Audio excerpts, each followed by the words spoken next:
We gon' burn it down. Burn it down. We gon' burn it down.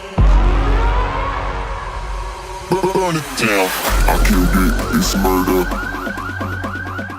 I killed it. Alright, we're back, and let's kick off with the next iPhone. Now, this time around, much like last year, except maybe even more so, we have no idea what they're actually going to call these things. Last year we were introduced to the iPhone 8 and iPhone 10. That's the Roman numeral for 10, not an X, by the way. But this year we have no idea what they're going to call the next iPhone. There are rumors of them skipping 9 for the cheaper models, and controversy over whether the next $1,000 iPhone will be called the iPhone 11, or XI, as many people will undoubtedly call it thanks to poor marketing and Roman numerals on the part of Apple.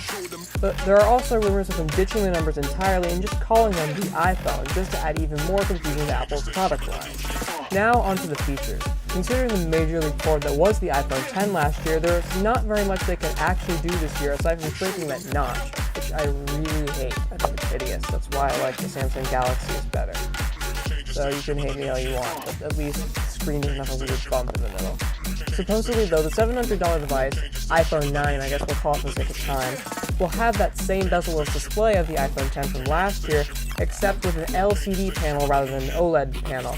And for most of our audience, all you really need to know is OLED panels look better and also cost more to manufacture, so that would make sense why it would be on the cheaper device, although it is a bit interesting that Samsung also manages to put OLED panels on their $700 phone, the S9, so yeah, there is definitely an Apple tax. But there are rumors also of them ditching the iPhone 9 Plus from the iPhone 8 Plus in favor of a super expensive iPhone 11 Plus with an OLED display. And that's it for our iPhone rumor roundup. Up next, the Apple Watch. When the Apple Watch first came out, it was a massive disappointment that slowly became okay with the release of the Series 2 and Series 3. The Series 4, however, with this recent design concept based on rumors that have been circulating around online, proves to finally be the revision we've been waiting for. The screen will be made much larger than before without altering the form factor of the device by reducing the bezels.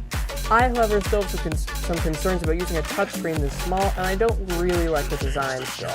Personally, I think the Samsung Gear watches look much better with a circular screen that doesn't immediately let everyone around me know I'm wearing a smartwatch. I'd rather have something a bit more subtle that looks a bit more classic.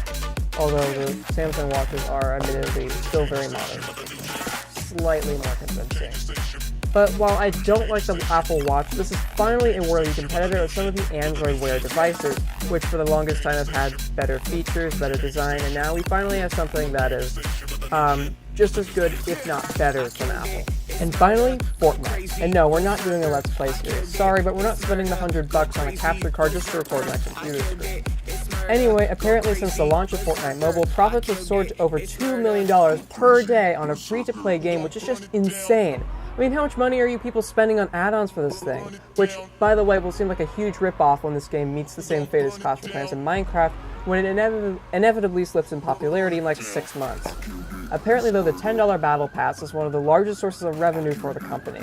Lifetime earnings of over $1 billion from cosmetic items such as skins, weapons, clothing, etc. have also been reported since the launch of the game, which, by the way, happy first birthday to Fortnite, which is now over a year old, I believe, as of taping this. And for all the weirdos out there, happy birthday to Windows 10 as well, which turns 3 on Sunday, and might I say we've survived the terrible 2s when we lost music through the Windows Store. Wow, I think our writer's office meds or something. I mean, what the hell was that about Windows 10? Anyway, thanks for watching Tech. Don't forget to subscribe to 24/7 News, like or dislike, and comment below.